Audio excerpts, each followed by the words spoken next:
नमस्कार साथियों, स्वागत है आपका RSCIT परीक्षाओं तथा सभी प्रतियोगी परीक्षाओं के लिए अति महत्वपूर्ण प्रश्नों की इस प्रश्नोत्तरी में।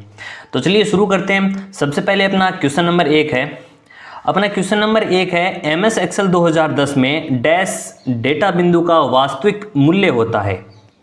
देखिए, जब भी अपन एक्सेल के अंदर चार्ट बनाते हैं, कुछ इस प्रकार का यदि अपन चार्ट बनाते हैं, जहाँ पे देखिए ये वाले बिंदु चार्ट में, ये वाले जो बिंदु हैं ये चार्ट में दर्शाए जाते हैं। तो ये किन के ज़रिए दर्शाए जाते हैं? तो ये दर्शाए जाते हैं जो डेटा लेबल है इनके ज़रिए। अब डेटा लेबल्स के अंदर भी ये सेंटर में लगाना है कि इनसाइड बेस, आउटसाइड एंड, किस जगह पे लगाना है वो तो हम इनमें से किसी एक को सिलेक्ट करके कर सकते हैं। लेकिन जो अगर अपने को वैल्यू दर्शानी है, वैल्यू दिखानी है यहाँ पे, तो वो किसके ज़रिए दिखाएंगे? वो दिखाएंगे डेटा लेबल के ज़रिए। तो अपना इसका सही आंसर क्या होगा? तो अपना इसका सही आंसर होगा डेटा लेबल। आगे बढ़ते हैं। अगला क्वेश्चन है, DBMS ACID प्रॉपर्टी का अनुसरण करता है। देखिए, सबसे पहले अगर बात करें तो ये DBMS है। ये DBMS होता क्या है? DBMS की फुल फॉर्म होती है डेटाबेस मैनेजमेंट सिस्टम। इसका कार्य क्या होता है डेटाबेस का? इसका कार्य पूरे डेटाबेस को मैनेज करना होता है। जैसे डेटा बनाने से लेकर उसको संभालना और डिलीट करना, ये सारा का सारा DBMS का कार्य होता है। तो देखिए, DBMS ACID प्रॉपर्टी का अनुसरण करता है।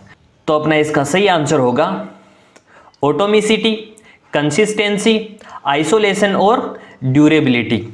अब देखिए, जो ACID है, ACID की फुल फॉर्म भी यही होती है। इन दोनों की फुल फॉर्म देख लीजिए। DBMS की फुल फॉर्म होती है डेटाबेस मैनेजमेंट सिस्टम।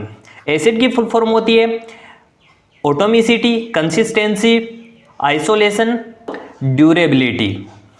आगे बढ़ते हैं। अगला क्वेश्चन है, निम्नलिखित में से सबसे मजबूत पासवर्ड का चयन कीजिए।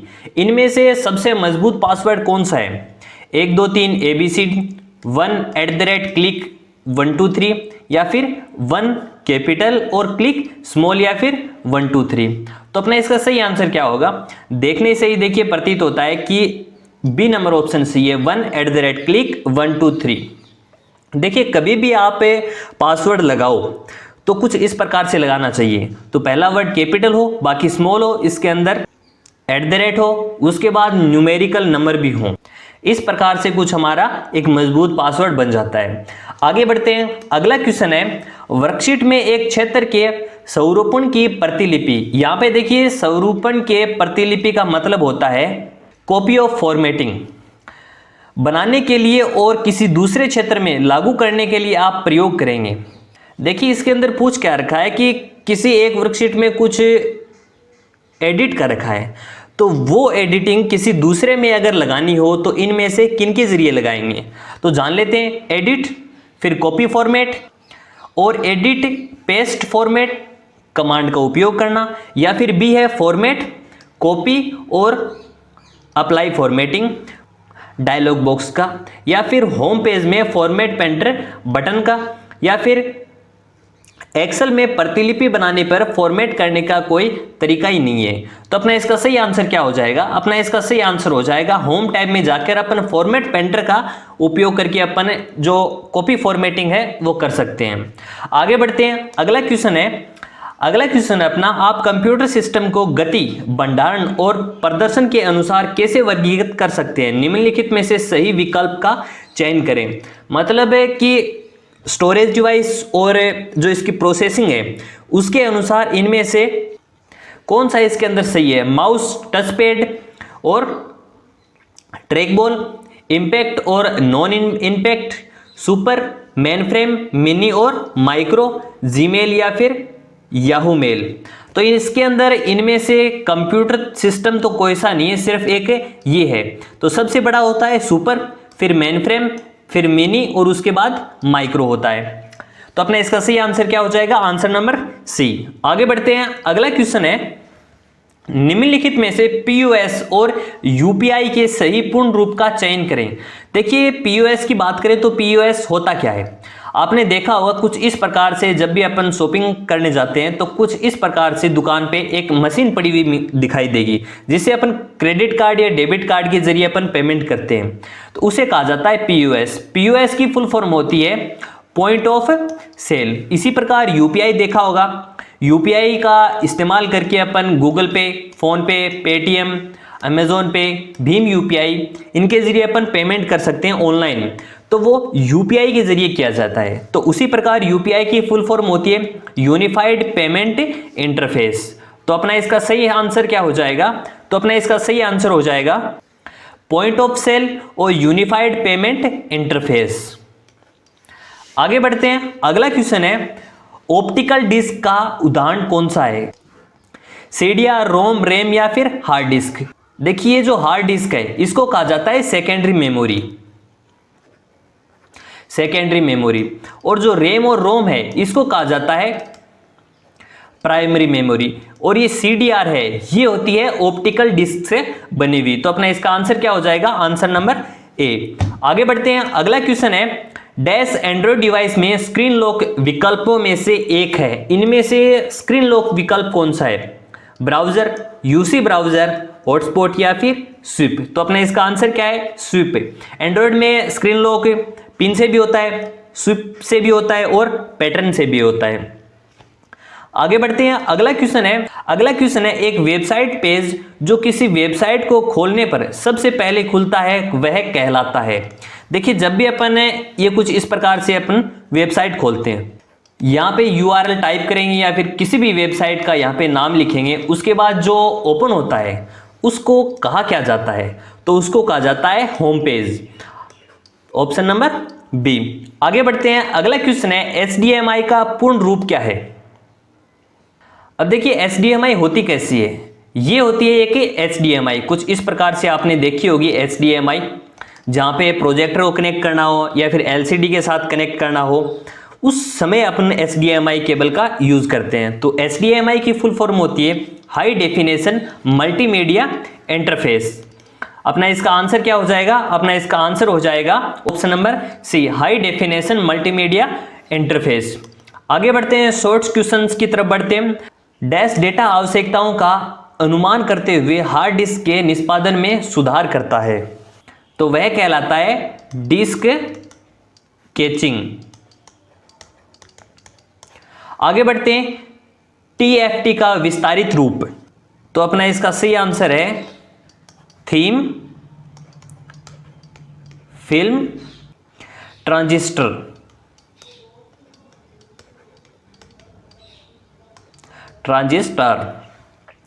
आगे बढ़ते हैं, कौन सा अलाइनमेंट मोड दस्तावेज को दोनों ओर से अलाइन कर देता है?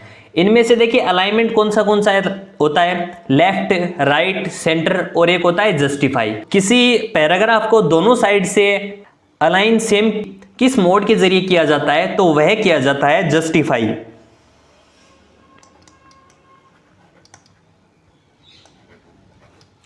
आगे बढ़ते हैं, अगला क्वेश्चन है एक्सेल में डेटा और सूचनाओं को समझने के लिए आसान व आकर्षक तरीके से ग्राफिकल रूप से रिप्रेजेंट करता है, तो वह करता है चार्ट। एक्सेल के अंदर अपने को कोई डाटा एक अच्छे तरीके से प्रदर्शित करना हो तो अपन चार्ट के जरिए कर सकते हैं। अगला क्वेश्चन है, एक देखिए इन क्वेश्चंस की अगर PDF चाहिए तो डिस्क्रिप्शन में टेलीग्राम लिंक है, उसमें जाके इन क्वेश्चंस की PDF प्राप्त कर सकते हैं। आगे बढ़ते हैं, स्लाइड शो व्यू ऑप्शन का उपयोग करता है, स्लाइड शो क्यों यूज में लिया जाता है? तो स्लाइड शो सारी की सारी जो स्लाइड्स हैं उनको देखने के लिए किया जाता है, शो ऑल स्लाइड्स। आगे बढ़ते हैं, पिछली क्लास के रिवीजन की बात करें तो .NET किस प्रकार का डोमेन है? तो वह है नेटवर्क का। आगे बढ़ते हैं, 1969 में इंटरनेट को किस नाम से जाना जाता था? तो एप्रानेट के नाम से जाना जाता था। आगे बढ़ते हैं, निम्नलिखित में से कौन सा सॉफ्टवेयर नहीं है? तो वह नहीं है, कीबोर्ड नहीं है। आगे बढ़ते हैं, एक छात्र डैश का उपयोग करके विश्वविद्यालय को अपनी ऑनलाइन शुल्क जमा करा सकता है, तो किनके जरिए करा सकता है? ईमेल के जरिए करा सकता है। यदि कोई सिस्टम या मशीन दुर्भावनापूर्ण रूप से ट्रैफिक या सूचनाओं से भर जाती है तो उसे दुर्घटनाग्रस्त कर देता है, या उपयोगकर्ता के लिए सिस्टम का उपयोग दुर्गम हो जाता है, तो वह कौन सा हमला होता है? तो वह होता है डिनाइल ऑफ सर्विस। आगे बढ़ते हैं, अगला क्वेश्चन है, यदि अटैचमेंट फाइल 25 से अधिक आकार की है और आप जीमेल का उपयोग करके ईमेल के साथ एक ही अटैचमेंट फाइल भेजना चाहते हैं तो किनके जरिए भेजते हैं? आप गूगल ड्राइव लिंक का उपयोग कर सकते हैं। आगे बढ़ते हैं, अगला क्वेश्चन है, एमएस वर्ड 2010 में एक प्रकार का पैराग्राफ अलाइनमेंट है तो वह है जस्टिफाई। अगला क्वेश्चन है, एमएस पावर पॉइंट 2010 में स्लाइड ट्रांजिशन और एनिमेशन इफेक्ट के बीच मूल अंतर है तो वह है स्लाइड ट्रांजिशन को पूरी स्लाइड पर लागू किया जाता है, जबकि एक स्लाइड पर ऑब्जेक्ट जैसे पाठ, आकृति, चित्र आदि का एनिमेशन प्रभाव लागू होता है। आगे बढ़ते हैं, अगला क्वेश्चन है, एमएस पावर पॉइंट में Ctrl+D का क्या यूज है? डुप्लीकेट स्लाइड बनाना। आगे बढ़ते हैं, अगला क्वेश्चन है, माउस में मुख्य बटन कौन सा है? तो माउस में मुख्य बटन होता है लेफ्ट बटन। आगे बढ़ते हैं, माइक्रो प्रोसेसर को प्राय कहा जाता है? तो माइक्रो प्रोसेसर को प्राय सीपीयू कहा जाता है। आगे बढ़ते हैं, प्रोसेसर को वेस्ट करने वाले प्रोग्राम को पहचानने वाली यूटिलिटी का नाम? तो वह होता है टास्क मैनेजर। वर्गित नए टेक्स्ट के द्वारा पाए गए सभी टेक्स्ट को रिप्लेस करने के लिए आप किस बटन का उपयोग करेंगे? रिप्लेस ऑल बटन का इस्तेमाल करेंगे। आगे बढ़ते हैं, एक्सेल में पाइवट टेबल यूज में ली जाती है डाटा को संक्षिप्त या शॉर्ट बनाने के लिए।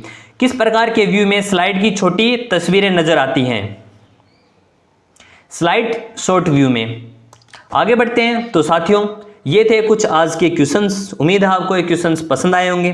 तो आज के लिए इतना ही, अगली क्लास में फिर मिलेंगे, तब तक के लिए धन्यवाद।